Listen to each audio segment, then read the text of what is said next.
Hey there, and welcome to the CMMC Compliance Guide podcast. I'm Austin.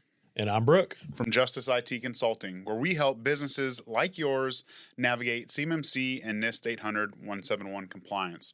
We're hired guns getting companies fast-tracked to compliance, but today we're here to give you all the secrets for free, so if you want to tackle it yourself, you're equipped to do so.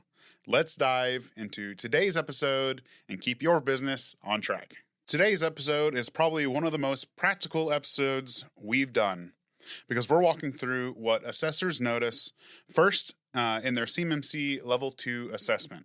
Not the deep technical testing, not diving into firewall configurations, but what are the early red flags that an assessor will see sometimes within the first day, and whether or not a company is actually ready for assessment. So, Brooke, before assessors even deep dive into your systems, your screenshots, your configurations, your firewalls, all your logs, all that fun stuff, what are they looking first before that even happens?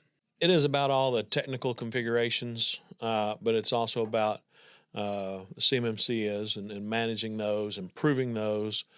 That's really where it's at. And so they want to know about your documentation,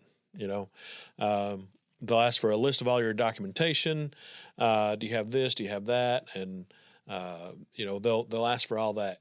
I can tell you, if it takes you more than a day to respond to that, that's an immediate red flag to those assessors because they're going, well, if it takes them more than a day to respond to these simple questions, then the stuff they should already have and know by heart, then there may be an issue here. So that could be a red flag.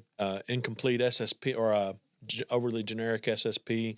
If you just have your policies, no plans and procedures. If you don't have your data flow diagram along with your network diagram or your user list and stuff like that, then those are red flags for the assessor. So before you even get started, and that's part of phase one, at first, before you get to phase one, they want you to scope it out, so they can price appropriately, of course, but they can also kind of figure out at that point, high level, might this person be ready or not? So they get to that part. I think you might be ready. So phase one starts and they say, okay, I need to see a list of this documentation. Tell me whether you have these or not. Show me this. And so if you can provide that, they can figure out from that point if you're ready to move forward or not. If you're not ready to move forward, if they deem that you're just not you're just not there yet, most of them will just tap the brakes and say, you know what, I don't think you're quite there yet. This is why I think that. You need to fix that and come back to me. And so most of them will do that. But documentation is the very first thing that they look at. Not they don't look at the details of the documentation at all, but they want to know that you have, your access control policy, your SSP, stuff like that. So of all those things you just mentioned, what do you think is probably the biggest red flag that assessors most often see right out of the gate? One of the biggest things that they see, and I'm sure there are different assessors that can tell you different things, or maybe a lot of them will agree on some other stuff, but one of the things I've heard is generic system security plans, SSPs. If you're basically just going through and saying, yes, we have a list of processes, we have a list of users, we have if you're just going through and regurgitating what the controls say, which might be tempting, especially for an IT guy. Have a list of have a list of all your processes, users, and devices with authorized access CUI, and so you're like, yeah, I have that list. But you kind of need to go a little further and define. Yes, we have that list. Here's where it is. This is what's on that list. And all that kind of fun stuff. You need to explain that in that SSP, not just say, yes, covered, which is my tempting answer because, I'm a short and sweet kind of guy. Yep, we got that list, but you have to expand on that just a little bit so for them to be happy with that. So the overly generic SSP that doesn't list out any your SSP should tell the story of how you're covering those controls, right? So as long as it tells a story and the assessor gets a really good idea of how you're securing your system between that SSP and your data flow diagram, your network diagram, stuff like that. As long as they get that really good mental picture of how you're doing it, that SSP has done its job. So that's what it needs to be. It can't be just overly generic regurgitation of the controls.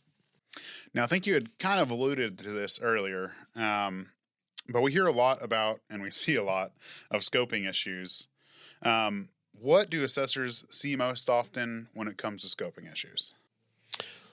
Well, there's a couple of different problems, but one is scoping everything in, and that just creates headaches for you to try to put everything in scope and secure it appropriately and all that kind of fun stuff. Also raises the cost. But when people say, no, these systems, they're out of scope, okay, that's fine. Tell us why they're out of scope and show us that you've done something to keep them out of scope. They can't just be out of scope on the same subnet, on the same LAN, there has to be something showing what you're doing to keep them out of scope. Your computers that just deal with financials, just QuickBooks or whatever your accounting package of choice is, whether it's in your ERP or something else, those computers just handle that. They're out of scope. Great. Put them on a different VLAN. Put them on a VLAN that can't touch the CUI, or whatever it needs to be. Make sure that you can show that you've done something or some things to keep those computers out of scope. And another thing is security protection assets. They are in scope, although they may not process, transmit, or store CUI. A security protection asset, an SPA, is in scope if it provides security for a CUI asset. If it's a SIM, security information and event log monitoring. If it antivirus solution, your firewall, you can go on and on. But if it's any of those things, anything that provides security for a CUI asset for CUI, then it is in scope and it gets assessed for the security that it's providing. So those are in scope. You can't just scope out your firewall. You can't just scope out your antivirus solution or your SIM. Your SIM is specifically, it's been stated that it's an SPA and that it's in scope. So those things are in scope, although they're in scope for the controls that they're covering, protecting that CUI. Now, I'm not an assessor, so I will say that. But one of the things that I see most common with when people come to us and they there are varying degrees of maturity when it comes to where they're at on their compliance journey. Some people actually come rather prepared, but still kind of come to us to help button up the documentation or something. Typically the part they don't want to do, right? No one wants to do that part. But anyway, it is, I don't know that I've talked to somebody that has been completely inclusive of everything that is in scope. And what I mean by that is, for example, the downloads folder, right? You have to get the data from your customer's portal to maybe your ERP or something, and they've scoped in, obviously the ERP and or something like that, and they forget that it traverses the computer in the downloads folder to get there. So your computer has to be in scope then. Or sometimes they've left out machines on the shop floor because they, for one reason or another. But if you're making the parts on the shop floor, those are in scope.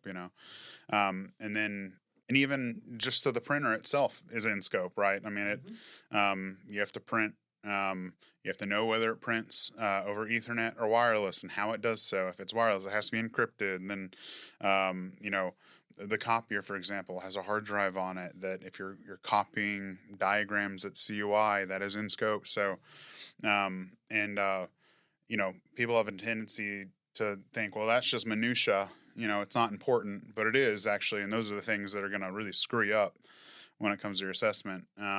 If and probably when it pops up that you're talking about your workflow, and you haven't thought of it, and so the tendency is to think that you've got everything pretty well locked down, and usually if people are further down the maturity path and do have things well figured out, they have a good handle on things, but they typically leave out the minutia like that, the downloads folder, the copier, all the time. And so you really have to get into the details and think about the actual flow of that data as it downloads from the portal to your computer in the downloads folder, where it goes to the clipboard from there to in the ERP. Like you need to map it out to that granular of a process. So you addressed that pretty well, but I'll add some more to it. Yeah, please. So nothing like kicking a dead horse, right? Yeah.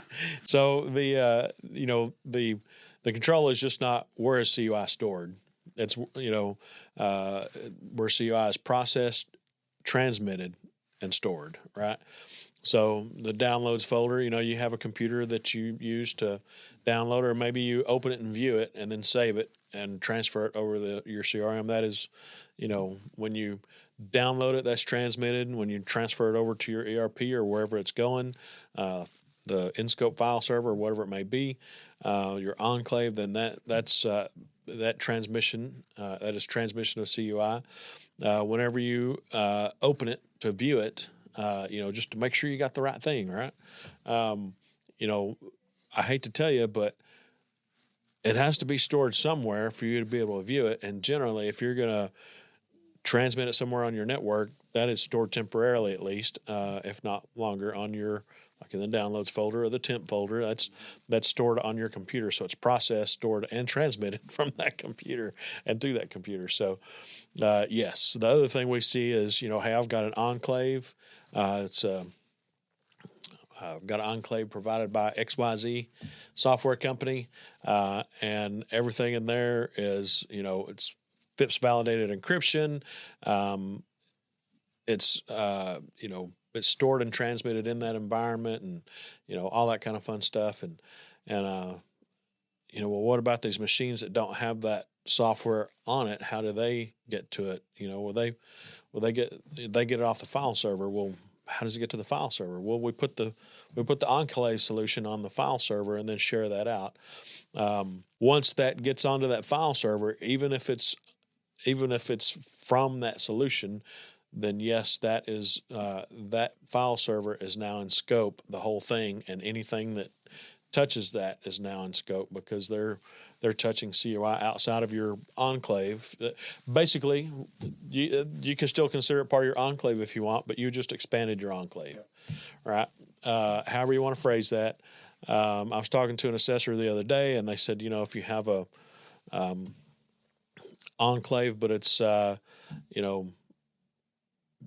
if you access it from your computer, then you don't have an enclave. I can't remember exactly how they phrased it, but I was thoroughly confused, and I didn't know, what do you mean it's not an enclave, and so, well, your computer is now in scope.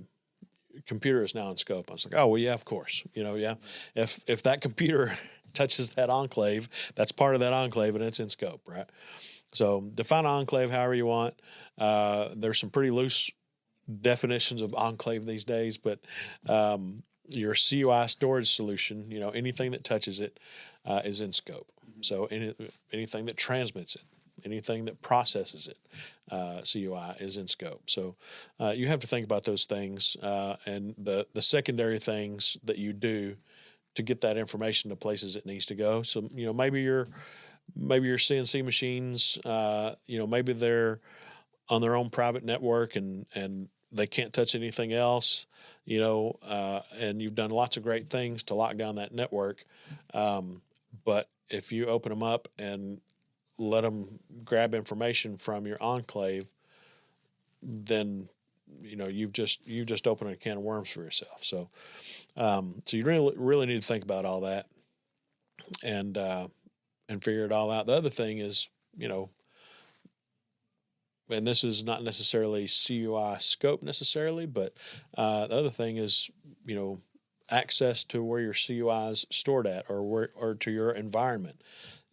How do you keep track of those keys? How do you keep track of those key cards? How do you, what do you do? And can you prove it? So, those kinds of things you need to think about. So just like you're talking about, all of minutia, you need to understand how all those environments work, where the CUI really goes. Think about it. Yeah, I download it from the portal and put it in my on my Enclave file server. Okay, well, how do you get it out of the cloud, and how do you get it to your Enclave file server?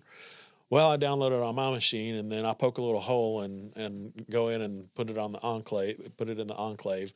Then we turn that off. Well, I hate to tell you, but you just messed up your network diagram, because your network diagram doesn't have that capability there. Your data flow does not show that capability there. So, but you need to keep all that in mind. You need to be truthful and honest about it, because an assessor is going to ask, well, how do you get that in here? I see stuff, you don't have access to the internet, or you don't, whatever it may be. You just need to make sure you think all those through and design your system appropriately and document it appropriately. And I guess the short of this is that there's no silver bullet, and it takes a lot of time and effort to figure out and get right. Let's move on. So what happens when policies, SSP, scope, and interviews with, your employees and staff just aren't lining up? Yeah. So, if you write a policy that says, we have these special key cards, only, here's a list of employees that has access. They get into the Enclave, and they go in and they download their CUI only from approved portals, and only from websites are allowed to get through, some DOD website or Lockheed website or wherever it may be. Download that data. We get it right in there. That's your documentation explains all that. And when they go to ask Sally, she says, well, it's really hard to get all the sites I need to get to. So sometimes I just download it on this USB, and then I walk in there, and then, I use my key card, but I walk in there, and then I plug in the USB, and then copy it over from there, so it's in a secure environment. Well, she just did several things wrong there. So, point is, hopefully somebody's not that blatantly wrong about something, but the point is that what an employee may do to complete their job, as an IT guy, as a CMMC expert, or as a CEO, you may not know exactly how your employees are doing their job. So a lot of those things people just don't think about. The CEO says, well, I didn't know you couldn't get to all your, the CEO and the IT guy say, I didn't know you couldn't get to those websites. You're like, no, I couldn't get to them, And so you really, when you scope all this, when you write your policies, you really need to have some of the people that do the actual work in the room with you, so they can say, that's not how we do this, or if you tell them this is the way we need to go about doing this, they can say, well, we can't do it because of X, Y, or Z. Then you can figure out a workaround and how to fix that, But a lot of times the people making the policies, it may be the IT guy and quality guy, along with a CCA, a CMMC certified assessor that's making the policies. They go, these policies are awesome. They define everything in detail. They're each, 30 pages long, and everything's covered. And then the first employee you go to, you ask some questions, and you're like, oh, crap, I didn't think about that. So those out of scope things that you don't, or those not out of scope, but those out of normal process things, you've got to make sure that everything is covered. Mm-hmm. Yeah, it's one of the reasons that whenever we do an engagement with somebody, typically we start with the scoping and documentation first. But even before that, we do a gaps assessment. And reason we do that is because I think maybe once we went in and found nothing different than we were expecting for the gaps assessment. So what I'm trying to say is normally whenever we've done our interviews and spent a lot of time with the customer and we go to validate it with the gaps assessment, typically it does not line up with what they said, right? 98% of the time that is the case. And so and that's just the gaps assessment from like a technical perspective, and then us going and interviewing, some employees in the process and going and viewing the physical security. It's not completely inclusive of full on, like an assessor type assessment. But anyway, we always find massive inconsistencies with what has been reported to us. So we always do it, with the exception of maybe one time that we went and it was mostly lined up. Yeah. So, but yeah, that's why we always insist on doing that and making that part of our engagements. Right. Absolutely. Yeah. I can't tell you the number of times. Well, you hit the nail on the head. Really, once or twice maybe it's happened that everything actually is covered like they tell us it is. Most of the time they say, "Yeah, this is how we handle this. This is what we do." We go do the gaps analysis, and we're like, "Well, what about this data here in this folder on this server? That seems to be the same data as in your enclave solution. Your CUI storage solution. Well, it is. Or whatever it may be. Things come to light. Well, yeah, but we're just doing this. Well, thank you very much, but that puts that in scope. So that we always find stuff when we go, on site and do a gaps assessment. So, and I say always, like I said, once or twice we've gone on site and done that, and most everything has been correct. There may be a couple things that they say, sometimes we open up a port so we can get this done real quick and then we close it. We're like, well, you've got to take that into account and figure out a different way to do that or document it.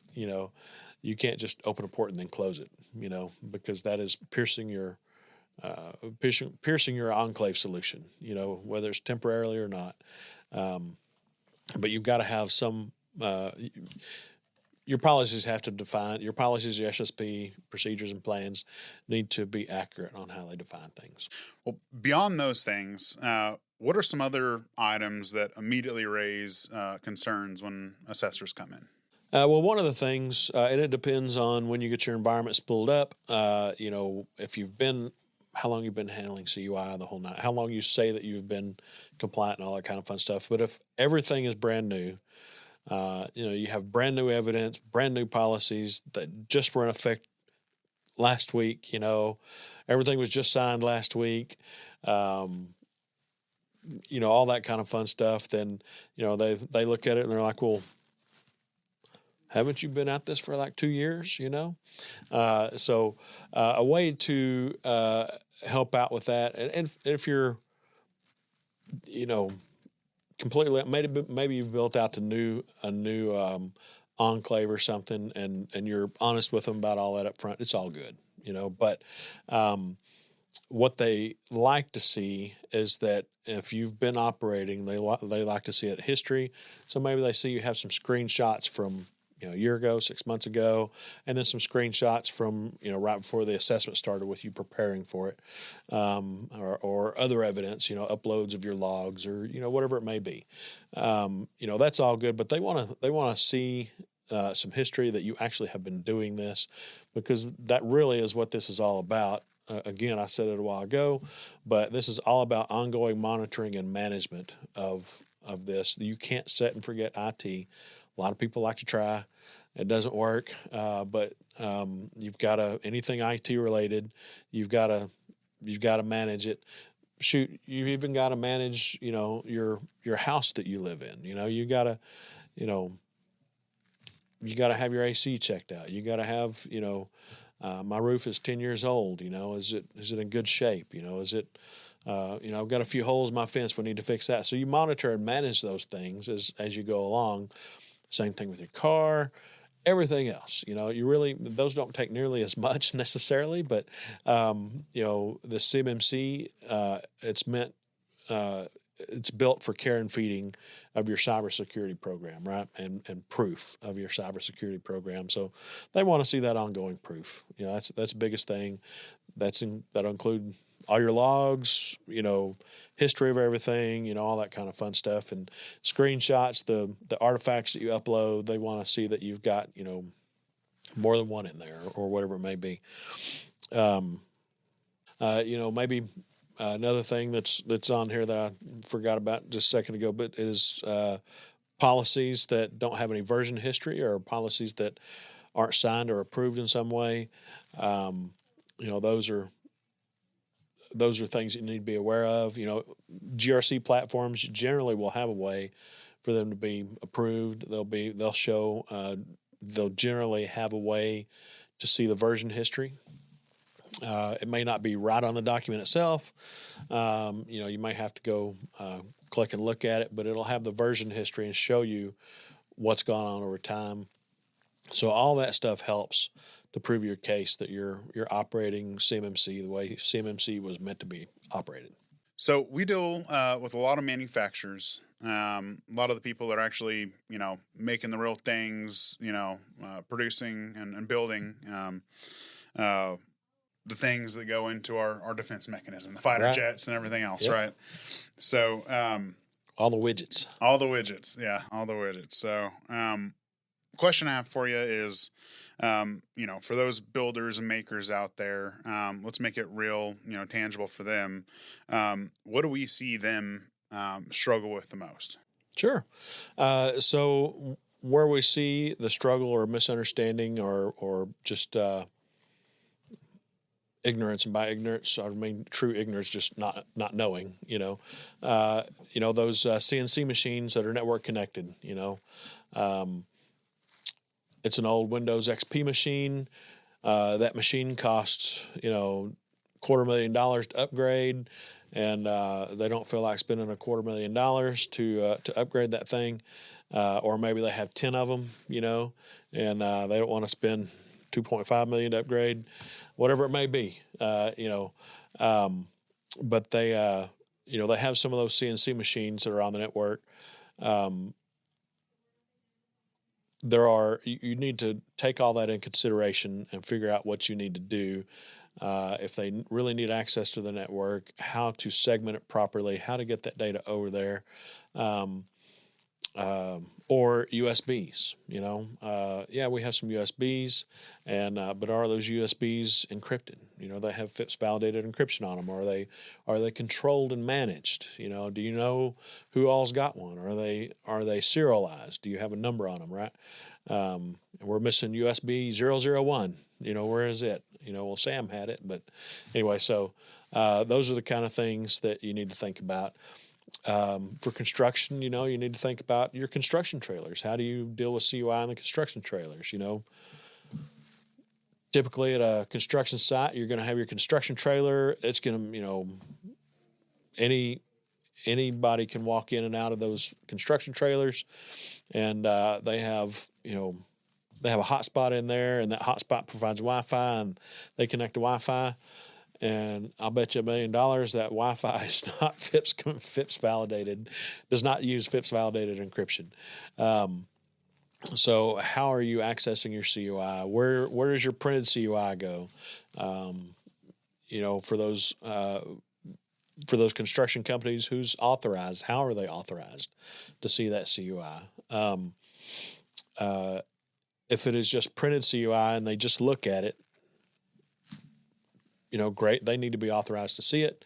But other than that, there's nothing necessarily is in scope. The drawings are in scope, of course, but if they go back where they're supposed to go, fine. There has been some discussion about those drawings not necessarily being CUI, but that hasn't come from the DoD. It's come from some department-specific sources. I wouldn't necessarily trust that. Then again, I guess that could be one of your questions for an assessor when you interview assessors. But but anyways, those are the things you have to think about and consider. You just completely don't even think about the scope of the construction trailers. So those are the kind of things you need to think about. One of the things that manufacturers do quite a bit that actually is a good thing is the physical travelers. They have their drawing specs, whatever it may be, whatever it is, in a physical traveler. It's a folder. They close it. They open it and they use it when it's open, and then they close it. The COI is covered up.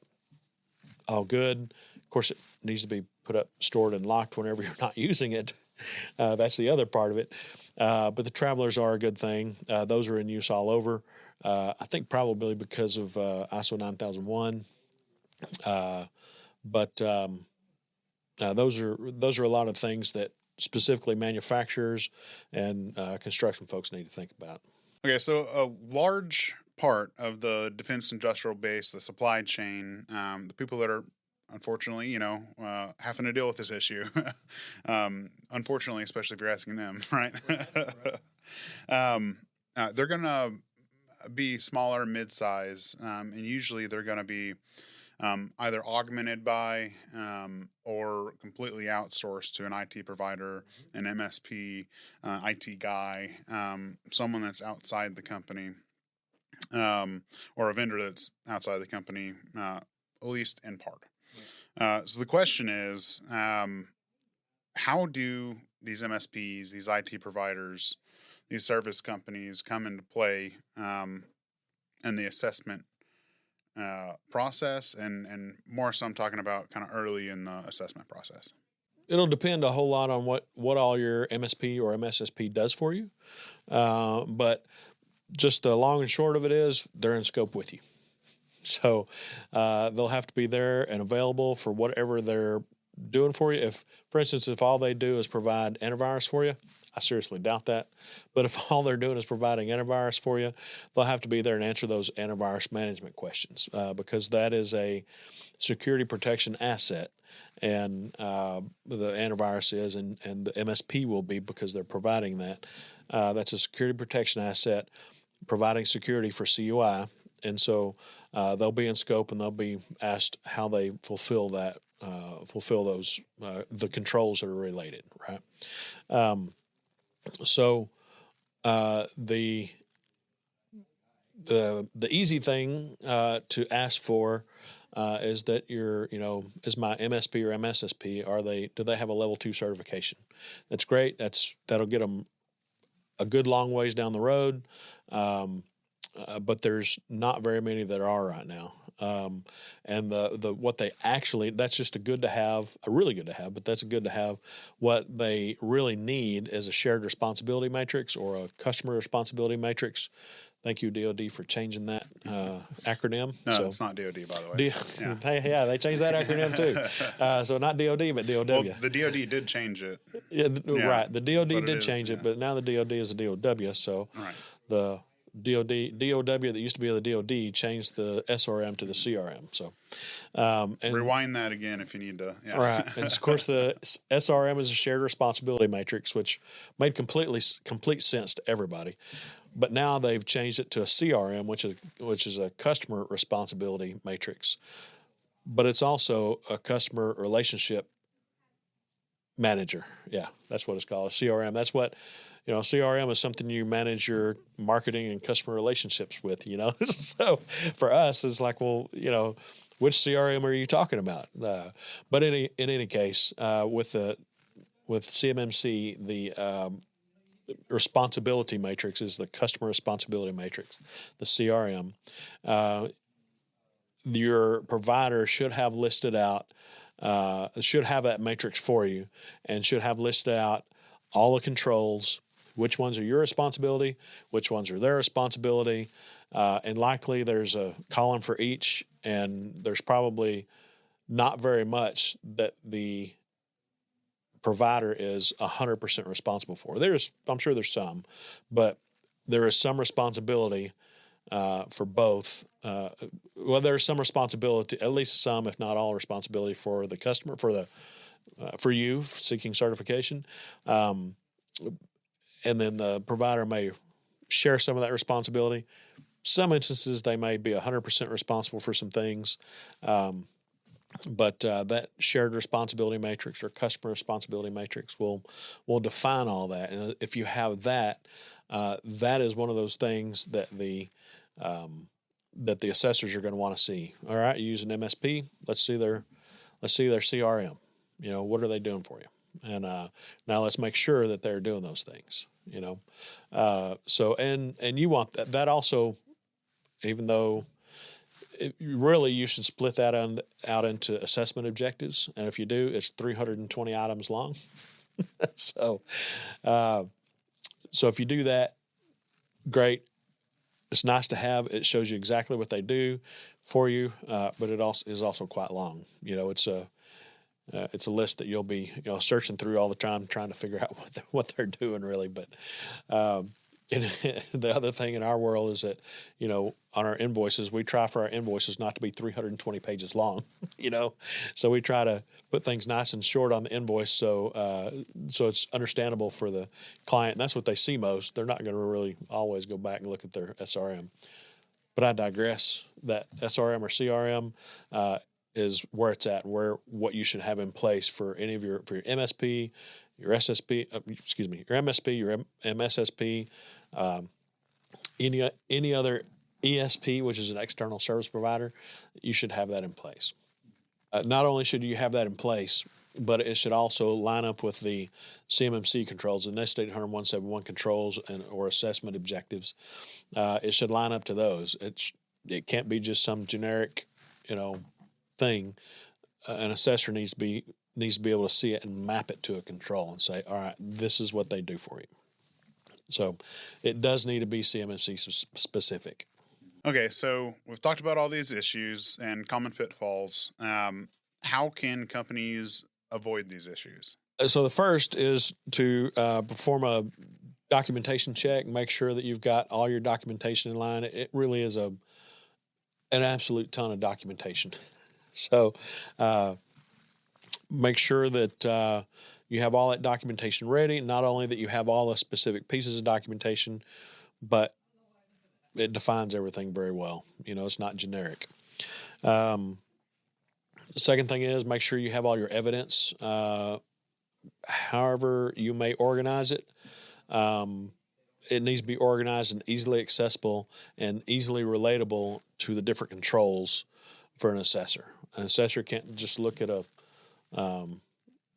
screenshot from your Active Directory and go, oh yeah, I know which ones that maps to this one, this one, and this one. And they might be able to do that, but the point is, they shouldn't have to do that, and you should make it. Again, this is all about giving the assessors warm fuzzies, making things easy for them. So if you have a GRC tool, typically in a GRC tool, you can take that piece of evidence and then you can link it to different controls or assessment objectives, and then when they're going through that, they can see that evidence right there. So that's a really good thing to do. Make sure you avoid any major change, any changes really, other than the normal process of a new user here, disabling a user, just normal stuff like that. You don't want to make any big changes, putting new servers in, expanding your scope or changing your scope or anything like that. You want to keep everything the same. As far as an actual major change goes, a major change might be, a major change would be completely changing your enclave, to a different solution, or implementing an enclave where you didn't have one before, or taking an enclave out. Don't know why you do that, but take an enclave out where you had one. Those are major changes. Those invalidate your assessment, but they also make it more complicated if you do that right before the assessment, unless you're building something out, right? So you're trying to get ready from scratch. So those are some big things. And the fourth thing to do to get ready really is just to review your business workflow to make sure it matches. To make sure reality matches your documentation, or documentation matches reality, like we were talking about a while ago. You say these 10 people are in scope, and one of them is Sally Joe, and they interview Sally Joe, and she says, "Yeah, I bring this USB from home, and I use this cute little USB with a teddy bear on it to transfer CUI."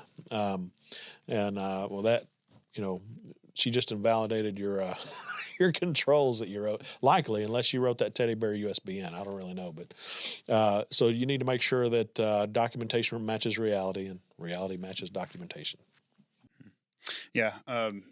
This might be the best bang for your buck if you're hiring a professional like CMMC professional of sorts.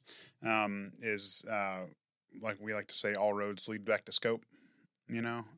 So if you're going to pay someone, your best bang for your buck probably would have them come in and try poke holes in your scope.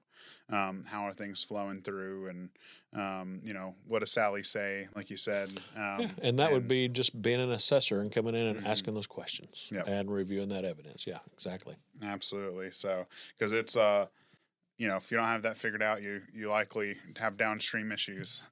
So. If you're going to spend time and money, you probably want to start there. So, well, I think it's about time we wrap up, Brooke. If you could kind of bring it home for us and distill what are some of the biggest takeaways for our listeners today. Sure. Most folks don't fail a CMMC assessment for a technical control necessarily. They fail it for documentation or evidence. If your documentation doesn't follow reality, if your documentation is overly broad or whatever it may be, your documentation can be a problem. If you don't have enough documentation, that can be a problem. Although they ought to figure that out in phase 1, hopefully. So whenever your documentation defines your real world, what you do in real world, and all your technical controls, whenever it defines that well, and when all your evidence matches that, then you'll do well. The other thing that sometimes catches people is that maybe they didn't have, for the assessment, they forgot a remote access policy. And they didn't really cover it in the access control policy, for instance, or something like that, and so they go write one real quick. That doesn't really fly. But if you had your remote access policy and you just forgot to give it in the first place, or you lost it and you give it to them, then that'll work. But it won't work if you create something completely new and give it to them. So those are the kind of things that'll catch you as well. But that hopefully those kinds of things are caught in phase 1 or maybe even a mock assessment. A mock assessment is a really good thing to do. So maybe those things are called a mock assessment or phase 1 that, hey, we're not quite ready. We don't have this. Or if you have this, we can proceed. So then maybe you create it real quick. Maybe you create that remote access policy you forgot. But those are the kind of things that'll catch you. And if you cover all that, make sure all that's there, make sure the technical controls are covered, then reality matches documentation and all that, you should be good. Awesome. Well, thank you, Brooke. If you have questions about what we covered, please reach out to us. We're here to help fast track your compliance journey. Text, email, or call in your questions. We'll answer them for free here on the podcast. You can find our contact information at cmmccomplianceguide.com. Stay tuned for our next episode. Until then, stay compliant, stay secure, and make sure to subscribe.